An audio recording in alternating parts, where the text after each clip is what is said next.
Saya tunjuk cara nak buat sup sayur style Swiss German. Mula-mula kita kocokkan 2 biji telur, sebiji buah tomato kita belah dan kita buang bijinya. Tomato ni kita hiris panjang-panjang, kemudian kita potong dadu. Samalah juga dengan tahu ni, kita hiris panjang dan kita potong dadu. Ini optional saja, kalau tak ada pun tak apa. Kita panaskan minyak dalam periuk dan kita tumis bawang besar. Kemudian masukkan bawang putih dan goreng sehingga naik bau. Kemudian kita masukkan semua sayur tadi, tomato, carrot dan juga tahu. Sayur-sayur ni semua saya guna apa yang ada saja kat rumah. So kita goreng sebentar sehingga dia layu, kemudian kita masukkan lada putih. Kemudian masukkan air secukupnya. So kita biarkan dia renyah sebentar dan kita masukkan serbuk perasa. Kemudian saya tambahkan sedikit sos tiram dan kita perasalah dengan garam. Bila dah mula menggelegak, kita masukkan sayur pucuk yang telah direndam dulu. Kemudian kita masukkan mushroom. So apa jenis mushroom pun boleh. Dan kita perahkan jus lemon sedikit. Saya terlupa nak masukkan chili sauce tadi. Terakhir sekali saya masukkan sayur kobis Cina. Ini optional saja. Kalau tak ada pun tak apa. So bila semua bahan-bahan dah masuk, barulah kita curahkan telur sedikit demi sedikit. So selain kita gunakan tepung jagung untuk pekatkan kuah, saya gantikan dengan telur. So ini adalah salah satu tips untuk pekatkan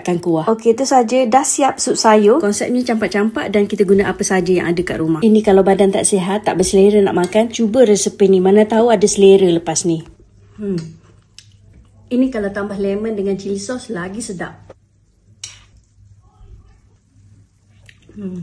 Rasa dia lagi padu. So jangan lupa cuba.